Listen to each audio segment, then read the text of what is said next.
Híjole, es difícil hablar siempre en primera persona, pero Iván Paribán es una persona que le gusta mucho trabajar, que se dedica en cuerpo y alma de sus proyectos, sobre todo que tiene una incansable fortaleza en torno a compartir, a difundir y sobre todo hacer llegar la oratoria y también, ¿por qué no?, hacer valer una abogacía muchísimo más profesional y cercana a la gente. Y también, pues, es una persona de familia que le gusta mucho pasar tiempo con sus seres queridos, sus amigas y sus amigos, que también los considera parte de la familia. Soy un orgulloso egresado de la Facultad de Derecho de la UNAM, tanto de la licenciatura y de la maestría, actualmente cursando el doctorado. Soy profesor en la Facultad de Derecho y también próximamente en la Facultad de Ciencias Políticas y Sociales. Andaremos ahí colaborando. Mi desarrollo profesional pasa por la Facultad de Derecho, pasa por el sector privado y ahora, pues bueno, en el ejercicio libre de la profesión. Ok. ¿En qué ramas se especializa? Particularmente el derecho público, especialmente ahorita tenemos tres áreas de trabajo: temas de responsabilidades administrativas, diseño de política pública, discurso público y derecho económico. Son algunas de las áreas que llevamos dentro de la firma. Particularmente yo colaboré con ustedes, bueno, participé en el tema de debate, cuando se organizaban los torneos de debate de mar adentro. En el año, si no mal recuerdo, 2013, 2014, no recuerdo bien la fecha, hubo un concurso en el Senado de la República donde un equipo de colaboradores, aquí les mando un enorme saludo, nos inscribimos para poder aprender el formato de debate parlamentario que ustedes promovían mucho o siguen promoviendo aún dentro de su asociación. Y entonces, para sorpresa de nosotros, pues fuimos avanzando en las eliminatorias, llegamos a la final como equipo y pues bueno, fui acreedor a un reconocimiento como el mejor orador del concurso y ahí todavía tengo mi trofeo que amablemente me otorgaron. Y lo recuerdo con mucho cariño porque yo me sentía mal porque mi equipo había perdido, pero yo había obtenido un reconocimiento como mejor orador. Y sobre todo, pues porque íbamos en equipo, íbamos en fraternidad y en hermandad. Mis compañeros no lo tomaron a mal, pero es un recuerdo que tengo con muchísimo cariño de mar adentro y que sin duda es una de las grandes actividades que hace la difusión del debate y de una cultura democrática a través del diálogo.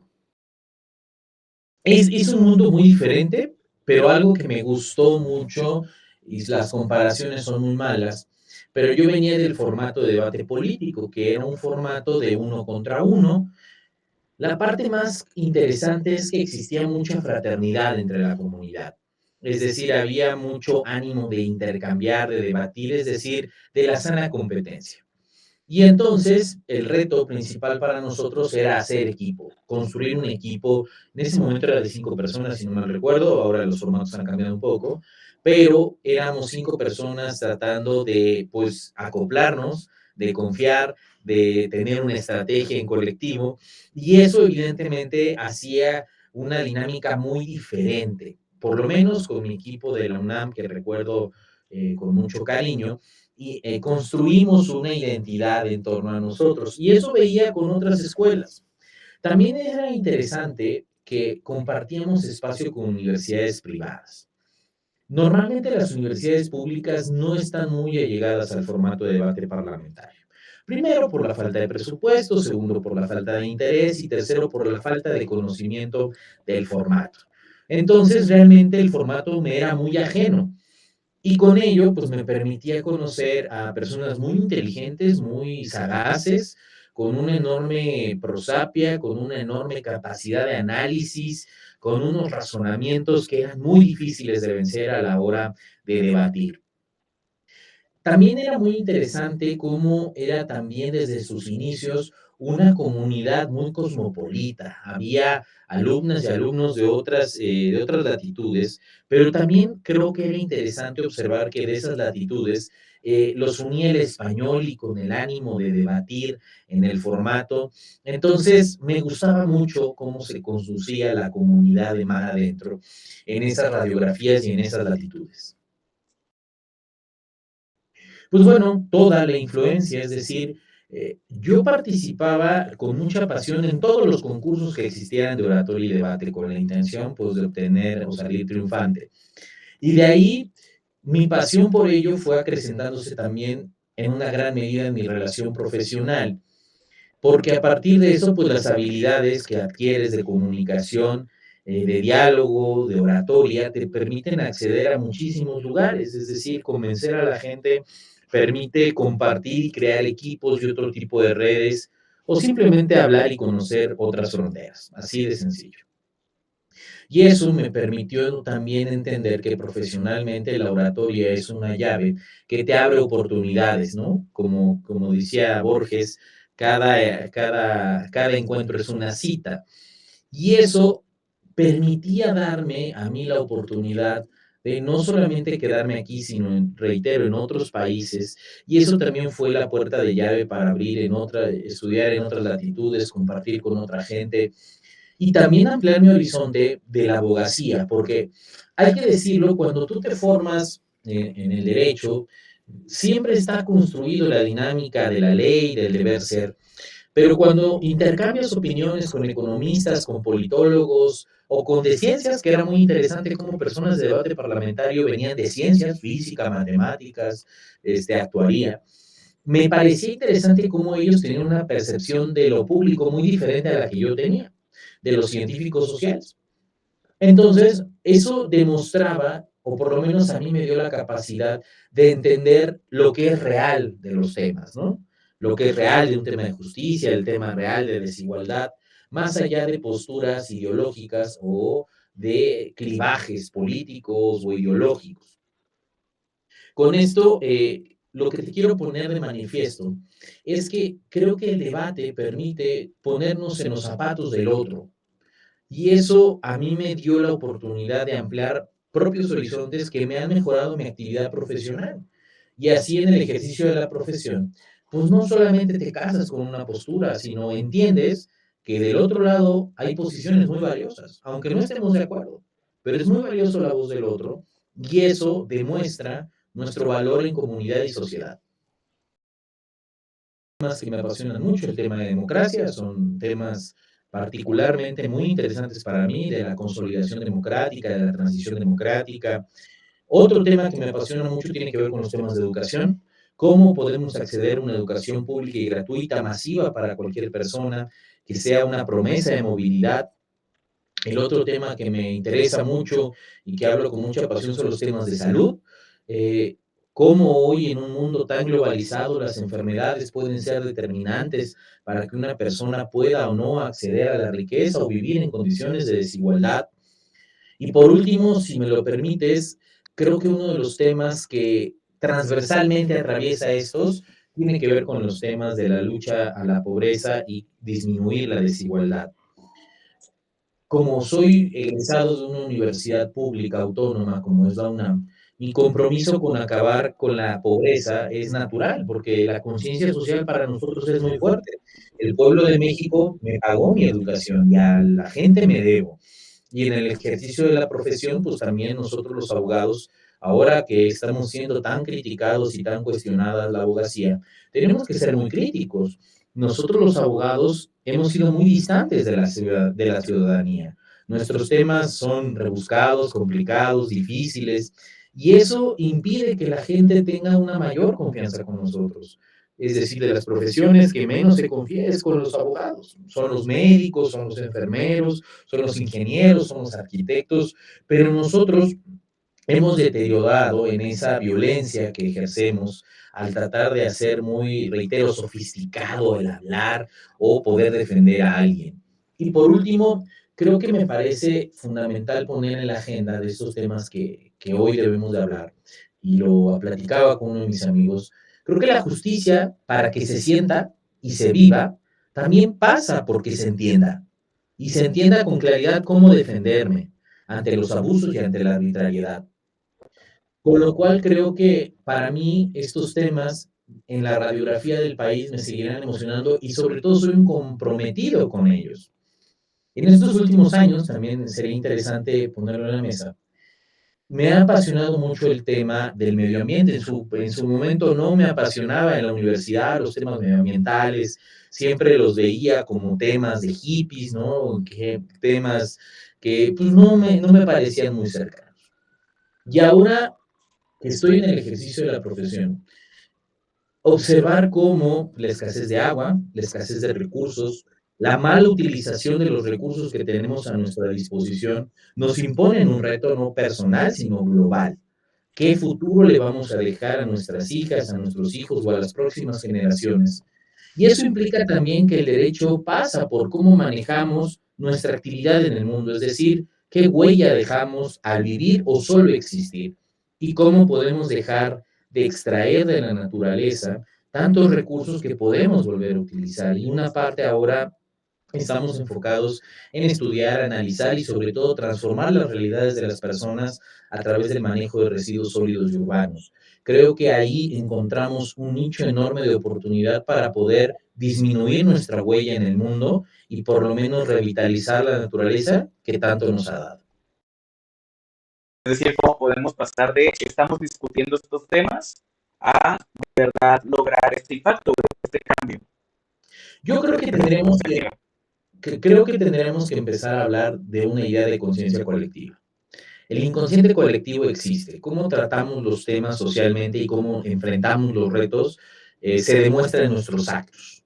Por ejemplo, cómo la gente sigue teniéndole miedo a los policías, es un miedo inconsciente colectivo. Pero más que miedo tendríamos que tenerle respeto y ahí empieza la manera en que hablar transforma la conciencia y la conciencia genera educación. La educación en el sentido más liso y llano es transformar conductas. Y si el hablar o el intercambiar ideas nos permite transformar nuestras conductas de violencia, de negación y de represión a una aceptación, a un respeto y a una acción, ahí se demuestra que el debate y la oratoria tienen un enorme potencial público. Y este enorme potencial público permite construir la paz. Si no tenemos un país en paz, un país donde quepamos todas y todos, es un país donde no existirá desarrollo y no existirá un cambio. Porque entonces estaremos luchando, y siempre lo pongo, entre hermanas o hermanos. La fraternidad, la cosa pública, nos une en comunidad. El derecho está hecho, reitero, para que podamos en todo momento convivir como hermanas y hermanos y colaborar. Si nosotros desde el debate logramos poner en la agenda pública que lo único que buscamos es disminuir el trabajo, garantizarle a las demás personas lo que es suyo, creo que ahí podemos entender realmente que la oratoria y el debate tienen una enorme transformación pública. Hoy la palabra se utiliza para mancillar la imagen de la gente. La oratoria y el debate, la palabra se utilizan para denostar al otro, para discriminarlo, y no necesariamente para empoderarnos, para darnos libertad, y más importante aún, yo creo, que no está construida la palabra para hacer un bálsamo ante los venenos que existen en el mundo. Por eso a mí me parece fundamental las actividades que ustedes hacen. Primero, por la promoción masiva del debate, promover que la palabra disminuye la violencia y que hablar los temas nos permite construirnos en la otredad. Y así, a mí me lo parece, podemos dar un gran salto civilizatorio y más importante aún, un salto democrático y justo. Fíjate que te voy a contar una anécdota que data de cuando yo tenía 15 años. Cuando yo empezaba a ganar los concursos de oratoria a esa edad, un día se acercaron de cierto grupo político con mi papá. Y este grupo político le dijo a mi papá, yo estaba ahí presente, le decían, oiga, que se venga a la capital del estado, nosotros le vamos a pagar el hospedaje en la universidad, su talento de hablar en público nos puede ser de muchísima utilidad para nuestra finalidad política. Y entonces mi papá, que es una persona muy humilde, muy modesta, que no tuvo más que la secundaria acabada, les dijo un rotundo no. Y ese no yo me sorprendí mucho, ¿no? Porque, pues, evidentemente venimos de un contexto familiar con adversidades y dificultades. Yo decía: "Oye, papá, pero me están garantizando los estudios universitarios, los estudios de preparatoria privados, ¿por qué les dijiste que no?". Me dice: "Yo les dije que no, porque ellos quieren usar tu poder para doblar a la gente, para convencerlos de aquello que no están convencidos". Y eso es muy perverso. Y mi papá, en esa idea de maldad y de perversidad de no utilizar la palabra para vulnerar la voluntad de los demás, a mí me quedó claro que hay una ética al hablar en público. No solamente basta por no mentir, por no dar de información inexacta, por no hacer malabares con la palabra para decirte que no estoy equivocado o negar la realidad. Los vicios al hablar en público mucho pasan por el exceso de reconocimiento que queremos al tener hablar. Hay algunas oradoras o oradores que tienen este mal vicio de que se les aplauda. Yo creo que nuestra función no es que se nos aplauda, sino más bien de hacer conciencia, y puede ser muy incómodo. Y a veces nuestra labor ni siquiera tiene que ser aplaudida, sino que transformada para la acción. Hay muchos vicios. Yo siempre digo que nosotras y nosotros no debemos de persuadir, debemos de convencer. La persuasión tiene cierto grado de violencia contra la voluntad de la gente. Más bien hay que hacerle llegar la información y que esta información sea suficiente para sumarse a nuestro proyecto de liderazgo de la colonia, de la empresa, del lugar donde sea. Y que también la palabra ha funcionado hoy en día en su exceso para destruir canales de comunicación, para sacar odio. Y es un instrumento muy lacerante cuando nosotros utilizamos las palabras con odio. Y perdemos de vista que el mismo dolor que yo tengo puede ser el mismo dolor del de enfrente, solo que por causas diferentes. Las cosas nos vuelven humanos en nuestros sentimientos y en nuestros afectos, pero si nada más hablamos desde el yo, pues entonces nunca existirá un nosotros. Y entonces hoy vivimos en una era altamente narcisista, una era donde pues, lo más importante es mi imagen y soy yo y soy mi historia y los demás no me importan y hablo, ¿no? El otro día veía una serie que se llama Emily en París y tenía otra Kitty, creo que Besos Kitty, que estaba allá en Singapur, y son compañeras que están en medio hablando desde ellas y se enoja su amigo porque su amigo le estaba contando cómo se sentían ellos y entonces ella lo interrumpía en cómo se sentía ella. Y entonces el amigo de manera abrupta le dice, oye, pero no me estás escuchando. Yo estoy hablando contigo, quisiera sentirme escuchado. Y eso es lo que pasa también con la palabra. La palabra, por solo hablarse, no debe de ser un soliloquio, sino como lo vengo reiterando, debe ser una oportunidad también para ser escuchadas y escuchar realmente al otro. Híjole, pues es que no me gusta mucho hablar así en primera persona, porque dicen que halago en boca propia es vituperio. Pero realmente gané casi todos los concursos de oratoria y debate que se pusieron en mi época en su momento, ¿no? Gané los concursos del Universal, gané los concursos de debate político en mis diferentes categorías. Cuando yo inicié no había categorías. Eh, con los concursos nacionales de oratoria, internacionales de oratoria, de discurso en algunos de debate parlamentario que se hacían como los mundiales, eso. Mm, ¿Qué más? Realmente me gustaba mucho estar en las tribunas y hablar en público. Para mí es una actividad sagrada, es una actividad hasta litúrgica que requiere muchísima conexión, muchísima teatralidad, pero me parece más importante que lo que aprendí es que la tribuna es un espacio para compartir entre amigos. Debemos de tener causa, pero más importante, debemos de ser congruentes. Yo trataba siempre, cuando me subía a la tribuna, de no reproducir los discursos en masa que se daban. Y creo que eso me dio un enorme valor diferenciador que también imposibilitaba ganar muchas competencias, ¿no? porque pues cuando te dicen cuál es el problema más grande de México, todo el mundo contesta la pobreza y la educación, y todos dan la misma respuesta, pero nadie da fórmulas diferentes. O aquellos que dan fórmulas diferentes, como que son extraños, como que deben de estar alejados. Cuando entendí y perdí también los concursos, creo que mi mayor maestro fue el error. Trataba siempre de reinventarme, trataba siempre de analizar qué había hecho mal para no ganar ese concurso o esa competencia, ver qué había hecho el ganador, si realmente la decisión había sido justa, si había sido una condición más política de percepción.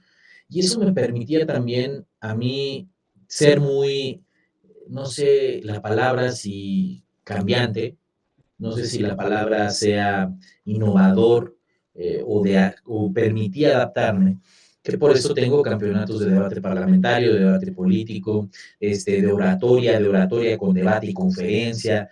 Eran diferentes retos. Traté de dominar la mayoría de los formatos, pero lo que creo que es más interesante decirle a la audiencia, más allá de mis triunfos, o a la gente que nos escucha, es que yo tenía una frase desde el 2012 que la sigo pensando y se lo digo a los jóvenes. Si ustedes creen o tienen dudas si son buenos o malos para algo, inténtenlo. Ya solo con eso ganaron. Lo más importante es intentarlo, porque nadie nace siendo valiente. La valentía se obtiene cuando ya no tienes otra alternativa. Que no lo hagan por ganar, sino que lo hagan por aprender. Yo sé que el triunfo siempre es maravilloso y el aplauso y la victoria, pero creo que es más interesante cuánto podemos crecer en la adversidad y buscando nuestra identidad. Eso es lo que yo me llevo de todas las competencias en las cuales compartí con muchas personas. Y si me lo permites, desde las tribunas conseguí muchos amigos que hoy se convirtieron en mi familia. Sí, claro, con muchísimas personas, con muchas amigas y amigos al cuales si ven la entrevista, les mando muchos saludos, que reitero, se han vuelto mis hermanas y mis hermanos. Sí, porque todas y todos seguimos creyendo que no hay mejor mecanismo para convivir que hablar. Y la mejor manera de solucionar las cosas que hablando, argumentando, dando pruebas o evidencias. Creo que esas son cosas invisibles que nos unen, nuestra fe aún en un proyecto civilizatorio basado en la razón, en las pruebas y en las evidencias. Yo creo que las juventudes de hoy son más democráticas y plurales, aunque no necesariamente son juventudes que se toman en serio los asuntos públicos.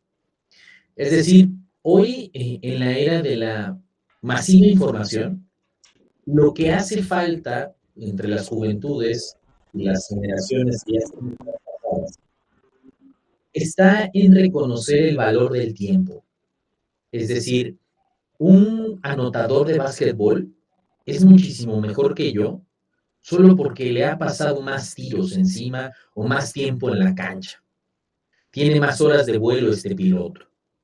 Si desde la juventud entendiéramos esto, no tendríamos un diálogo aversivo frente a la gente adulta, ¿no? Frente a los grandes, ¿no? Frente a los viejos, como podrían decirnos. Creo que estas juventudes tienen un enorme potencial de no soportar lo insoportable, porque también hemos tratado de reconocer que hay que aceptar tratos intolerables, y eso me parece muy, muy valioso de estas generaciones. Pero lo sentido contrario, creo que sería interesante dialogar con las otras generaciones para construir resiliencia. Es decir, sí deberíamos de ser intolerantes, pero también tener conocimiento hasta dónde podemos cambiar una estructura tan heterogénea como es la sociedad. Sería muy ambicioso y hasta profético, y profético en el mal sentido, de querer cambiar a la sociedad. No hay nada más narcisista que querer cambiar el mundo. Hay que cambiar nuestros contextos de vida. Y creo que a partir de eso debemos de también aceptar que las juventudes de antes hicimos también muy sofisticado el tema del debate y no logramos colectivizarlo de la manera correcta. Es decir, era para personas raras, que personas que les gustaba mucho estudiar y que sobre todo eran muy soberbias. No construimos un andamiaje institucional o una estructura de sostén que permitiera con humildad a las nuevas generaciones construir una escuela o una tradición. Lo digo desde mi experiencia. ¿Qué veo de valioso con la organización de la sociedad como ustedes, como una asociación civil? que permite pasar la estafeta a diferentes generaciones y seguir promoviendo estas actividades. Que hoy el testimonio que comparto con ustedes funcione como una memoria de lo que se hizo bien y de lo que se hizo mal. Y sobre todo que sean nuestros actos la manera en que evaluemos a la gente. Yo conozco muchas y muchos campeones de muchos concursos que no han transformado nada. Y eso debería ser, en cierta medida, vergüenza, porque nada más ganaron el concurso y dijeron palabras muy bonitas y rebombantes, pero no se tradujeron en acciones. Y creo que la manera en que podemos evaluar a cualquier ser humano debería ser a través de sus actos. Pues es un libro ambicioso, pero a la vez que pretende ser el inicio de trabajos con seriedad en torno a la oratoria. Cuando yo aprendí oratoria, pues lo aprendí de oídas y lo aprendí a vistas, pero no existía un conocimiento cierto, certero, reproducido, reitero, con una base de confiabilidad absoluta que dijera que la suma de 2 más 2 me iba a dar 4, es decir, la suma de X elementos me iba a dar un discurso exitoso. Y entonces ahí nos enfrentamos a la dificultad de que el discurso público tiene una construcción de ciencia social. Es decir, es multidisciplinar la manera en que se puede analizar y estudiar. Segundo, este libro que publicamos, que se llama Curso de Estudio Práctico de la Oratoria, pretende con mucha honestidad desarrollar habilidades y competencias, consejos por muchas personas, expertas y expertos, tanto de la Universidad Nacional como de las entidades federativas, los cuales comparten su experiencia desde diferentes foros que hacen que seas una o un buen orador.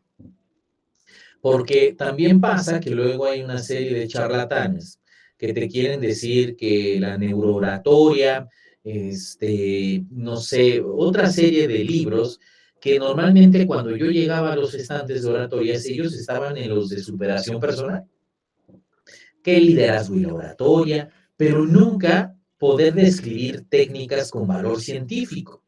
Es decir, ¿cuál es la técnica para crear una vasija? ¿No? Pues será el barro, el agua, la inercia, la máquina y cómo construimos una vasija, ¿no? ¿Qué pasaba con los otros libros de oratoria? Que solamente era para estudiar la oratoria. Es que Quintiliano decía que X, Y y Z, pero eso no te hacía un buen orador con éxito. Entonces, este libro, con esa modestia, pretende dar respuestas a estas cosas de cómo lograr un discurso con éxito, cuáles son las reglas de un debate, cómo debemos de estructurar un argumento eficaz, cómo debatir, cómo hablar en público.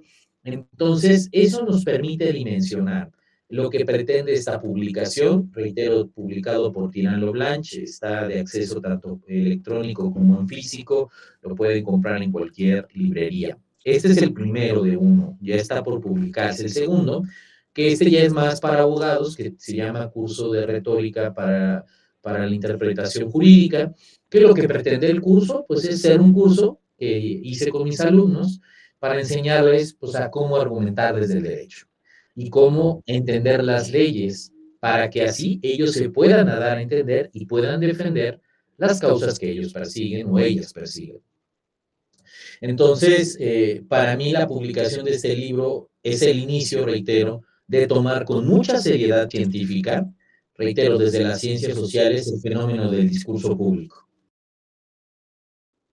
Sí, yo creo que por lo menos en derecho ya es una realidad. Muchas escuelas y facultades han tomado el liderazgo de ponerla como una materia obligatoria. Ahora reconozco también en la Facultad de Ciencias Políticas Sociales de la UNAM ya hay una materia obligatoria que se llama Técnicas de la Expresión y de la Investigación, porque la labor del científico social pasa enormemente por hablar en público y frente a los medios de comunicación y de manera masiva. El abogado habla frente a sus clientes, ante una audiencia, ante un representado, ante una empresa. Los politólogos, los economistas igualmente tienen que dar cuenta de lo que dicen, de los fenómenos que pasan. Y también pasa por lograr estructurar de manera clara y sencilla nuestras pretensiones. Porque el científico social o lo público es un tema también muy serio, que se estudia, se trabaja, se tienen carreras especializadas en torno a ello, que necesitamos aprender a comunicarle a la gente que no es perito, que no tiene experiencia en eso y que nos entiendan. Porque si no, sucede lo que estamos viviendo el día de hoy. Ya todas y todos son expertos en cosas públicas, ya todas y todos son expertos en diferentes temas. A mí me sorprende cómo cuando hay un tema de coyuntura los expertos salen brotando de todos lados, ¿no? Yo, por ejemplo, como abogado, yo no podría decir que soy un experto en derecho penal. La verdad es que nunca me atrevería a hablar públicamente de temas penales, porque posiblemente te voy a dar una mala opinión, pero de los temas sobre pues, derecho público, derecho económico, podría dar una opinión o hasta el propio tema de argumentación jurídica. Por eso creo que también es indispensable que estas materias sean obligatorias en diversas áreas científicos sociales, pero también hay que poner algo en la mesa. En una sociedad como la que vivimos, una sociedad de enjambre, como diría Yushul Han, que estamos todos en enjambre, ¿no? En las redes sociales, tenemos que reconocer que no todas y todos tienen la capacidad de tener tantas inteligencias unidas para poderse comunicar en público. Primero, superar el miedo escénico o el pánico escénico. Tener estructura, tener fluidez, tener disciplina, son muchas herramientas psicológicas, personales y de identidad que no necesariamente tendrían que hacer que hablen en público, pero que si lo tienen que hacer, no sea un efecto traumático o que les genere una desigualdad en su ejercicio profesional. Por eso creo que es una herramienta y habilidades que nos permite mejorarnos en todos los sentidos, reitero, sin pensar que son obligación sine qua non, ¿no? Estamos, y digo, en esta alianza estratégica que tenemos Mar Adentro y la Academia de Oratoria Forense, la cual tengo el honor de coordinar. Hicimos una alianza estratégica para promover un concurso nacional de oratoria que se denomina Homo Universitatis. Este Homo Universitatis pretende ser una persona universal que lo que tenga como premisa es ser universitario y discutir los temas nacionales y que sea empoderar a las juventudes universitarias en esta idea, ¿no? De la oratoria y el debate. Este concurso tendrá como sede la Universidad Autónoma de Tlaxcala los días 5, 6 y 7 de marzo en la conmemoración del Día Nacional de la Oratoria, que desde el 2014 ya es una efeméride nacional. Por lo cual es fundamental reconocer que las personas que estén interesadas en participar y en colaborar en este concurso, pues bueno, serán bienvenidas siempre y cuando pues estén estudiando en una universidad, que no tengan más de 24 años y que pues quieran darle fuerza y muchísima potencia a su voz en una tribuna que reúne a diferentes personalidades y a diferentes instituciones. En este concurso también se han agregado dos alianzas estratégicas sumadas a las de Mar Adentro que tienen que ver con la Barra Mexicana Colegio de Abogados y el Ilustre y Nacional Colegio de Abogados de México, que pues son ambas asociaciones civiles comprometidas con la defensa del Estado de Derecho y el ejercicio ético de la profesión, desde la abogacía. No solamente es un concurso para abogados, esto es importante decirlos, sino que lo que buscamos es que sean de diferentes facultades, de diferentes carreras o profesiones, pues que nos hablen también de lo que entienden por la justicia y de los temas públicos. Y así, juntas y juntos, construir una agenda muchísimo más inclusiva, plural y democrática. Porque creo que cualquier persona que vive en sociedad tiene una posición pública, tiene posiciones frente a diferentes temas. Y aunque no tenga que ver mucho con lo que usted considera, tiene mucho que aportar.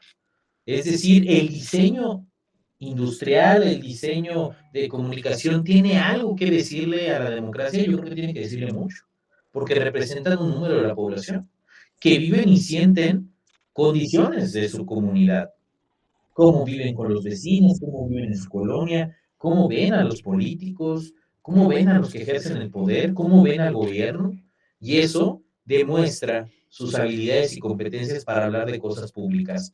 Ojo, también con toda la honestidad del mundo, que no son científicos sociales, pero que así perciben y argumentan y creen que su visión podría ser la mejor frente a cualquier otra posición muchísimo más estudiada o rebuscada, ¿no?